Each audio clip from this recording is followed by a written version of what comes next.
Imagine receiving a letter in the mail. You open it. Inside, there's a handwritten note from someone who just committed murder. They describe exactly what they did. They describe the weapon. They describe the victims. They describe details that only the killer and the police would ever know. And at the bottom, they sign it with a symbol. A circle with a cross inside it. No name. No return address. Just that symbol. Now imagine that same person sends you another letter, and another, and another. Over the course of 5 years, they write to you, to the police, to the FBI, openly, proud. They taunt investigators. They send pieces of their victims' clothing. They include coded messages and dare the world to figure out who they are. And nobody does. That is the story of the Zodiac Killer, an unidentified serial killer who murdered at least 5 people in the San Francisco Bay Area between December 1968 and October 1969. He communicated directly with the press, the police, and the public. He gave them evidence. He gave them clues. He gave them coded messages that took decades to crack. And to this day, more than 50 years later, nobody knows his name. This is that story. To understand the Zodiac, you need to go back to the very beginning. To a cold night in December of 1968, in a place called Lake Herman Road, just outside the city of Benicia in Northern California. 2 teenagers, David Faraday, 17 years old, and his girlfriend Betty Lou Jensen, 16, had parked their car near a gate at the end of a remote road. It was the kind of place teenagers went to be alone. Quiet, dark, nobody around. Somebody approached their car. David was shot once in the head. Betty Lou ran. She was shot 5 times in the back. She made it about 30 feet from the car before she collapsed. Police found them there. No witnesses, no motive, no suspect. The case went cold almost immediately. But then, 6 months later, July 4th, 1969, it happened again. This time, a couple named Darlene Ferrin and Michael Mageau were sitting in a car at Blue Rock Springs Park in Vallejo, California. A car pulled up beside them. A man got out. He walked toward them with a flashlight, and then he started shooting. Darlene was killed. Michael was shot multiple times but survived. He would later describe the attacker to police, a heavy-set white male, around 5'8", with light brown wavy hair. But here is where this case takes a turn, unlike almost any other in criminal history. About an hour after the shooting, the Vallejo Police Department received a phone call. A calm, composed male voice said, and I'm paraphrasing here, he was reporting a double murder at Blue Rock Springs Park. He gave the location. And then he said something investigators would never forget. He told them he also killed the 2 teenagers at Lake Herman Road the previous December. Then he hung up. The police had a witness. They had a phone call. They had a survivor, and they still couldn't find him. 3 weeks after the Blue Rock Springs attack, something arrived at 3 Bay Area newspapers simultaneously. The San Francisco Chronicle, the San Francisco Examiner, and the Vallejo Times-Herald each received a handwritten letter. And each letter contained 1/3 of a 408 symbol coded message. The letters were from the killer. He wrote, "Dear editor, this is the murderer of the 2 teenagers last Christmas at Lake Herman, and the girl on the 4th of July near the golf course in Vallejo. To prove I killed them, I shall state some facts which only I and the police would know." And then he did exactly that. He described the weapons, the ammunition, the number of shots fired, details that had never been released to the public, details that confirmed, beyond any reasonable doubt, that this person had been there. The letters demanded that the newspapers print the coded message on their front pages. If they didn't, he threatened to go on a killing spree, hunting people down one by one. The newspapers printed them, and that is when he gave himself a name. In a follow-up letter, he referred to himself as the Zodiac. He included a distinctive symbol, a circle with a cross inside it, that would become his signature, printed at crime scenes and included in his letters from that point forward. The Zodiac had introduced himself to the world, and the world was terrified. Now let's talk about the codes, because this is the part of the Zodiac case that separates it from almost every other serial killer investigation in history. The Zodiac sent a total of 4 cryptograms, challenging authorities and the public to decode his messages and unlock the secrets of his mind. The first cipher, known as the Z408 because it contained 408 symbols, was sent in 3 parts across those 3 newspapers. It was cracked within a week, not by the FBI, not by professional codebreakers, by a schoolteacher named Donald Hardin and his wife Betty, sitting at their kitchen table in Salinas, California. What they decoded was chilling. The decoded message was a rambling, misspelled confession. "I like killing people because it is so much fun. It is more fun than killing wild game in the forest because man is the most dangerous animal of all." He went on to claim that the people he had killed would become his slaves in the afterlife, that he was collecting souls, that death didn't scare him because paradise was waiting. It was the statement of someone who genuinely believed what they were writing. Then came the second cipher, the Z340, containing 340 characters, sent in November of 1969. This one was different, more complex, more deliberately difficult. It went unsolved for over 50 years. Investigators tried, codebreakers tried, government agencies tried, universities tried. That changed in 2020, when 3 amateur sleuths with extra time during the pandemic were able to crack the 340 characters message. The team was made up of US computer programmer David Aranchak, Australian applied mathematician Sam Blake, and Belgian warehouse worker Jarl van Eyck. What did it say when they finally cracked it? I hope you are having lots of fun in trying to catch me. I am not afraid of the gas chamber because it will send me to paradise all the sooner because I now have enough slaves to work for me. More taunting, more ego, and still no name. 2 shorter ciphers, the Z13 and Z32, remain unsolved to this day. Whatever secrets they contain, whatever the Zodiac encoded in those final messages, we still don't know. They sit in databases, in archives, in the minds of researchers who have spent years staring at them, waiting. While the world was trying to crack his codes, the Zodiac was still out there. In September of 1969, he attacked 2 more victims at Lake Berryessa, Brian Hartnell and Cecilia Shepard. This time, he approached them wearing a black hood with the Zodiac symbol stitched onto the chest. He tied them up and stabbed them repeatedly.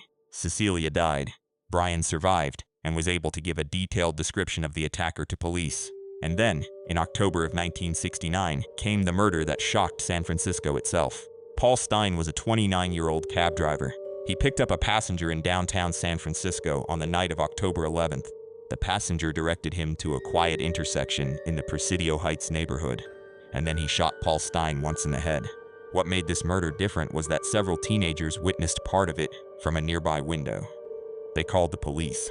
Officers responded quickly, and they actually stopped and spoke to a man matching the description walking away from the scene. But they had received an incorrect description over the radio. They were told to look for a black male suspect. The man they spoke to was white. They let him go. The Zodiac had walked away, literally spoken to police, and survived. After the killing, the Zodiac sent a letter to the San Francisco Chronicle giving details of the murder.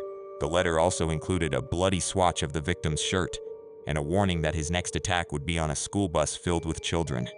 The city was gripped by panic. School buses were given police escorts. Parents kept children home. The threat was taken as completely credible. The attack on the school bus never came, but the fear it created was real, and the Zodiac knew exactly what he was doing. Between 1969 and 1974, the Zodiac continued writing letters to newspapers, to police, to attorneys, to a television talk show host. The taunting letters continued for years, with researchers asserting that 20 or more letters may have been sent by the killer through 1974. Each letter had a purpose. Some contained evidence. Some contained threats. Some were just pure psychological warfare, designed to humiliate investigators, to remind the public that he was still out there, to feed the ego of a person who clearly craved attention as much as he craved violence. One of the most chilling letters was sent to reporter Paul Avery, who had been chronicling the case. It came in the form of a Halloween card. The message inside, "Peekaboo, you're doomed," from your secret pal. A Halloween card, sent to the journalist covering your crimes. That is a level of calculated cruelty that is almost difficult to process. In another letter, he claimed he had killed 37 people. Investigators have only ever been able to confirm 5.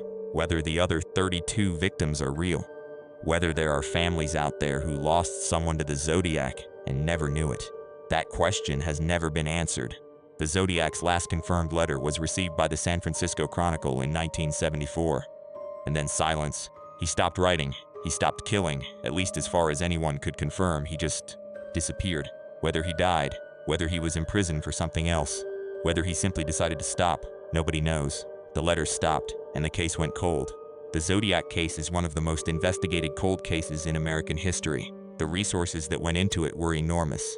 The number of people who worked on it, professionally, officially, obsessively, is in the thousands. And yet, despite extensive investigations and numerous suspects over the decades, his identity remains a mystery. Let me tell you about the main suspect, because there was one man who came closer to being officially accused than anyone else. His name was Arthur Lee Allen. Allen was a former Vallejo, California elementary school teacher and convicted sex offender who was suspected in the stabbing death of Cherry Jo Bates in 1966. He had connections to the areas where the murders occurred. He had a history of violence. He had said things to acquaintances before the murders became public that seemed to predict or describe what the Zodiac would later do.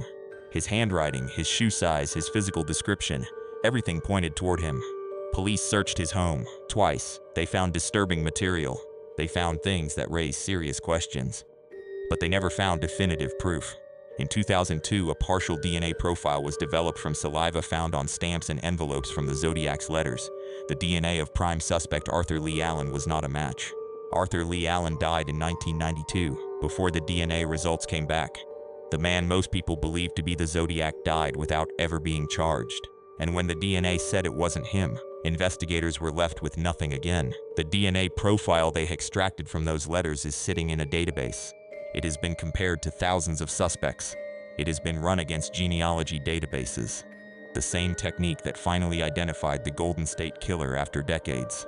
So far, no definitive match has been announced as of 2025. The case remains officially open in multiple jurisdictions. Here is the question that has driven investigators, researchers, and ordinary people absolutely mad for over 50 years. Who was the Zodiac? We know certain things. He was white. He was heavyset. He had wavy light brown hair, at least in 1969. He was educated enough to construct complex ciphers. He was bold enough to approach victims in public places. He was organized enough to communicate with the press for 5 years without ever revealing his identity.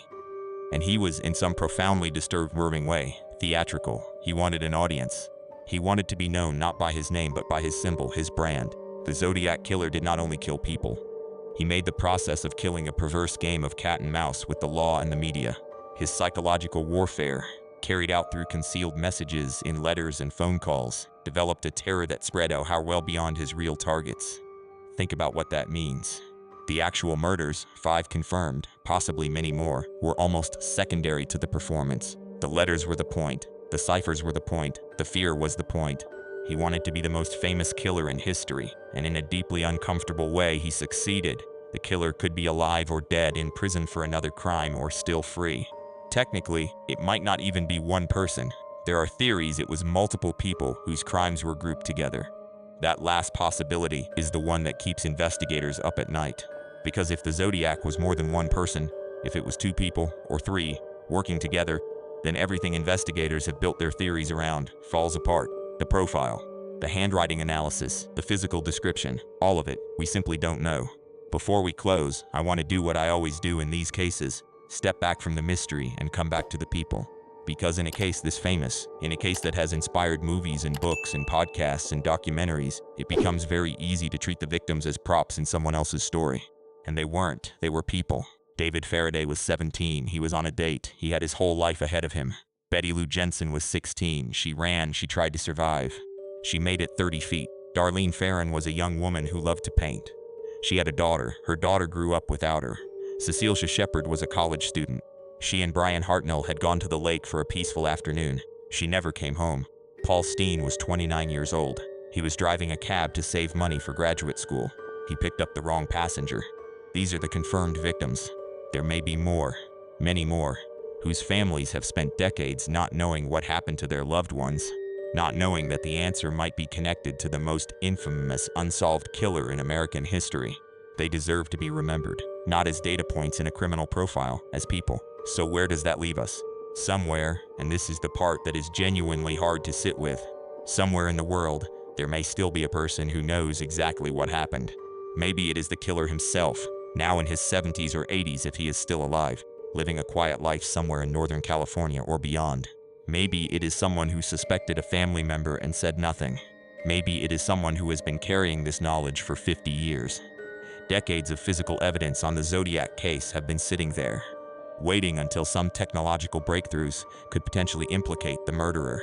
The latest years have brought new hope through DNA technology advancement. Genealogy databases grow every year. Forensic techniques improve every year. The probability that a relative of the Zodiac, a child, a grandchild, a sibling, is somewhere in a database increases every year. In April 2025, a book titled Zodiac, The Final Cipher hit the shelves, written by a retired FBI profiler who claims to have accessed never-before-seen police files. While law enforcement has not confirmed any official breakthroughs, it has sparked renewed debate and interest in the case. The 2 remaining unsolved ciphers, the Z13 and the Z32, are still out there, still waiting. still holding whatever message the Zodiac wanted to leave behind. Maybe his identity. Maybe just more taunting. Maybe nothing useful at all. We don't know. What we do know is this: 5 people were murdered, 2 survived attacks, a city was paralyzed by fear. And a killer, for 5 years, wrote letters, sent codes, mailed pieces of his victims' clothing, and then walked away. The circle with a cross inside it. That symbol appeared on every letter, every cipher, every piece of communication the Zodiac ever sent. It was his signature, his brand, his way of saying, I was here, I did this, and you will never know who I am. More than 50 years later, he is still right. The file is still open, the DNA is still waiting. And somewhere in a database, 2 unsolved ciphers are still holding their secrets. David, Betty Lou, Darlene, Cecilia, Paul. This was their story. Thank you for watching. The Zodiac case is one that I think about often, not because of the mystery, but because of the people it left behind. If you have any genuine information related to this case, the San Francisco Police Department still maintains an active investigation. Stay safe. I'll see you in the next one.